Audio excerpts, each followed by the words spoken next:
Assalamualaikum warahmatullahi wabarakatuh. Jumpa lagi di channel Cermat Cerdas Matematika bersama dengan Kak JD di sini, belajar matematika cerdas dan enjoy. Oke, pada kesempatan ini Kak JD akan membahas materi turunan trigonometri. Seperti apa pembahasannya? Simak terus videonya sampai selesai ya. Pembahasan yang pertama, kita mulai dari pembuktian dulu. Trigonometri itu jika diturunkan itu hasilnya seperti apa ya? Oke, sebelum saya masuk ke trigonometrinya, sekarang saya akan bahas dulu definisi dulu. Tentu ini adalah pembahasan yang sudah pernah saya bahas ya. Definisi dari turunan. Jadi kalau saya punya definisi, oke, jika ada bentuk f aksen x itu diperoleh dari limit H mendekati 0, fx plus H dikurangi dengan fx dibagi dengan H. Nah, ini adalah rumus umum definisi dari turunan. Oke, sekarang kita akan membuktikan. Yang pertama, nah jika fx-nya itu adalah sin x, kira-kira seperti apa turunannya ya? Oke, simak pembahasannya seperti ini. Kita tuliskan dulu. F aksen x sama dengan limit H mendekati 0 fx plus H. Jadi kalau ini x, ini fx. Kalau ini x plus H, maka ini menjadi x plus H juga nih. Maka menjadi sin x plus H dikurangi dengan fx-nya adalah sin x dibagi dengan H. Oke, sekarang muncul ada sin x plus H. Tentu ini adalah pembahasan operasi sudut pada trigonometri ya. Oke, saya bahas dulu di sini. Nah, ini adalah sedikit tambahan rumusnya. Jika saya punya sin A plus B, maka hasilnya menjadi apa? Sin A cos B plus cos A sin B. Nah, ini adalah merupakan rumus dari operasi sudut pada sinus. Kalau ini minus, maka ini juga minus. Oke, sekarang kita tinggal mengganti. Yang A kita ganti X, yang B kita ganti H. Maka hasilnya yang ini menjadi tetap limit H mendekati 0.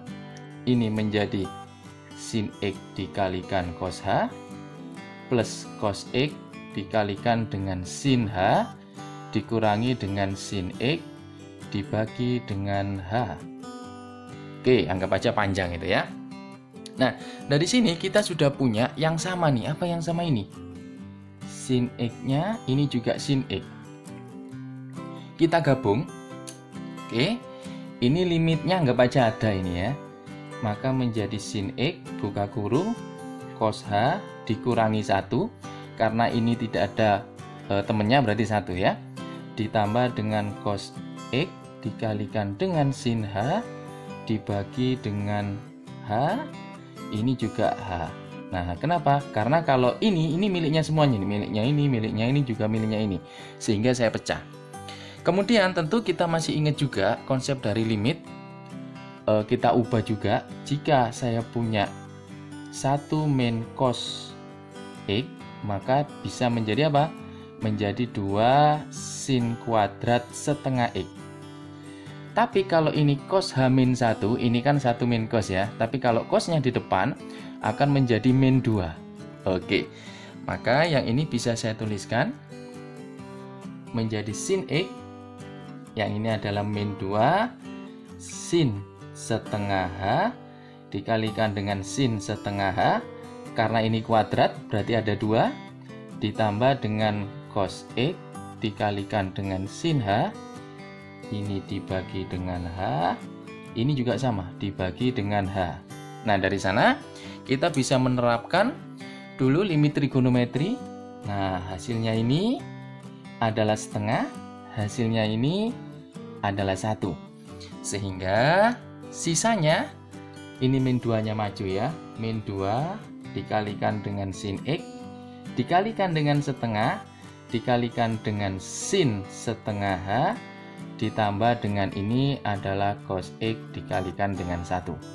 Nah, dari sana kita bisa mendapatkan karena nilai hanya mendekati 0, Berarti kalau kita tuliskan yang ini menjadi min 2 kali setengah habis ini ya. Oke, menjadi min sin X. Sin setengah kali 0 berarti sin 0 nilainya 0 ditambah dengan cos X. Karena 0 kali berapapun hasilnya 0, maka f aksennya sama dengan cos X. Sehingga bisa kita simpulkan jika fx-nya sin X, turunannya adalah cos X. Sudah selesai, itu adalah pembuktiannya. Sekarang kita akan membuktikan bagaimana kalau cos, Kak. Seperti apa turunannya? Tetap konsepnya sama. Terus di sini. Nah, yang kedua, jika fx-nya sama dengan cos X. Nah, seperti apa kira-kira pembahasannya ya? Oke, saya tulis dulu definisinya juga. Maka kita tinggal mengganti ini cos, berarti f aksen X sama dengan limit H mendekati 0. Ini adalah cos X plus H dikurangi dengan cos X. Ini ya, fx-nya adalah cos X-nya dibagi dengan H. Oke, tentu kalau kita tadi punya sin A plus B, sekarang bagaimana kalau cos X plus H? Nah, tetap juga konsepnya, saya tulis sebelah sini. Jika ada cos A plus B, maka hasilnya adalah cos A, cos B min sin A, sin B. Ini adalah konsepnya. Jika ini min, maka ini jadi plus. Nah, hati-hati ya. Sin sama cos agak sedikit berbeda nih. Maka, dari sana kita bisa mengubah. Ini anggap aja limitnya ada. Berarti menjadi apa di sini? Cos X dikalikan dengan cos H dikurangi dengan sin X dikalikan dengan sin H dikurangi dengan cos X dibagi dengan H. Oke. Nah, dari sana kita bisa memfaktorkan juga, yaitu ada yang sama nih, ini cos X, cos X. Nah, kita selesaikan dulu yang atas ya. Maka cos X-nya saya keluarkan. Sisanya yang ini tinggal cos H min 1, karena ini juga koefisiennya 1, dikurangi dengan sin X dikalikan sin H. Ini dibagi dengan H, ini dibagi dengan H. Ingat, kalau pembagian ini berarti hanya miliknya semua ya. Maka cos H min 1 mirip seperti ini. Menjadi min 2 sin setengah H sin setengah H. Saya ubah, maka cos X dikalikan min 2 sin setengah H dikalikan dengan sin setengah H dibagi dengan H dikurangi dengan yang kanan juga sama, sin X dikalikan sin H dibagi dengan H. Oke, dari sana bisa kita dapatkan seperti tadi, limit trigonometri, yang ini hasilnya setengah, yang ini hasilnya 1. Maka bisa kita tuliskan, setelah kita substitusi hanya 0, akan didapatkan ini min 2, cos X-nya tetap karena dia variabelnya H di sini. Setengah H dibagi H jadinya adalah setengah. Ini adalah sin setengah kali 0 berarti 0. Dikurangi yang ini tinggal sin X, yang ini habis tinggal 1. Oke. 0 kali berapapun tetap 0, jadinya 0 dikurangi sin X. Maka turunannya adalah f aksen X-nya sama dengan min sin X. Sehingga bisa kita simpulkan bahwa fx-nya adalah cos X, turunannya adalah min sin X. Cukup mudah bukan pembuktiannya? Pembuktian yang ketiga, tangen. Nah, seperti apa tangen ini ya? Oke, saya tuliskan sebelah sini. Jika fx-nya sama dengan tangen. Nah, ini juga sering ditanyakan ini ya. Nah, tangen saya pakai sifat dari turunan nih ya.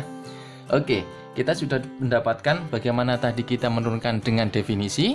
Sekarang kita turunkan dengan sifat-sifat dari turunan. Kita tahu bahwa tangen ini bisa saya tuliskan.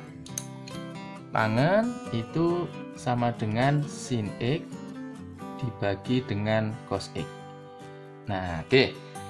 Bentuk turunan masih ingat kalau saya punya U per V, UX dibagi dengan VX.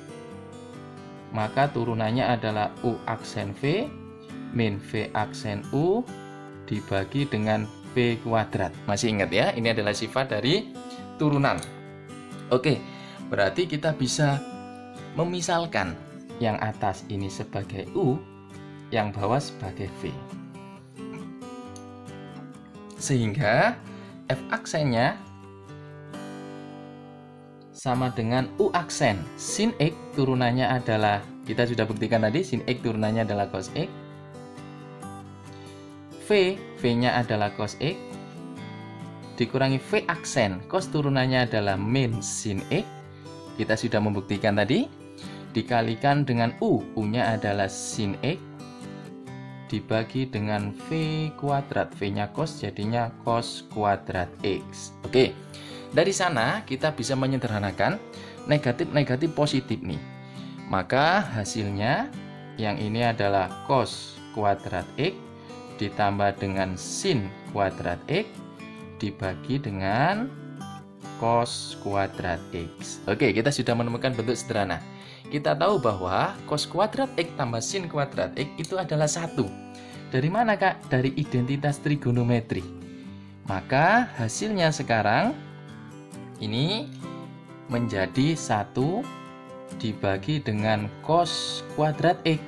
Kita tahu bahwa seperkos itu adalah sekan. Maka kalau seperkos kuadrat adalah sekan kuadrat X. Maka turunan dari Fx-nya adalah F aksen X-nya sama dengan sekan kuadrat X. Sudah selesai? Jika kita punya tangen, maka turunannya adalah sekan kuadrat. Tentu kalian bisa mencoba seperti apa yang kotangen ya, bisa kita buktikan. Oke, sekarang kita akan berlatih nih. Nah, contoh latihan ya. Oke, kita mulai dari soal yang nomor 1 misalkan. Nah, kita punya contoh Fx sama dengan 3 sin 4x misalkan. Nah, seperti apa ini turunannya ya? Oke, langkah yang pertama kita bisa memisalkan dulu. Jadi kita misalkan. Jadi misal ini Fx sama dengan Y dulu ya. Kemudian saya misalkan U itu sama dengan 4x. Oke. Berarti kalau U sama dengan 4x, jika saya turunkan ini U turunannya berarti du, variabelnya x jadinya du per dx, nilainya 4x turunannya adalah 4. Oke, maka sekarang persamaannya fx-nya menjadi y sama dengan 3 kali sin u. Oke, sekarang variabelnya sudah sama ya, cos x, sin x, anggap aja u itu sama dengan x. Sehingga jika saya turunkan y karena variabelnya u menjadi dy per du sama dengan 3, turunannya sin itu adalah cos, karena variabelnya u jadinya cos u. Nah, kalau sudah, sekarang dy per dx, dy per du nya saya pecah, karena tujuan kita mencari dy per dx, karena tujuannya f aksen ya. Maka di sini saya jabarkan menjadi dy per du dikalikan dengan du per dx. Nah, kalau kita coret habis nih kan, sama dengan, oke, saya tulis dulu, 3 kali cos u, karena yang kanan tidak, awalnya kan dy per du, ketambahan du per dx, maka saya kalikan dengan du per dx di sini.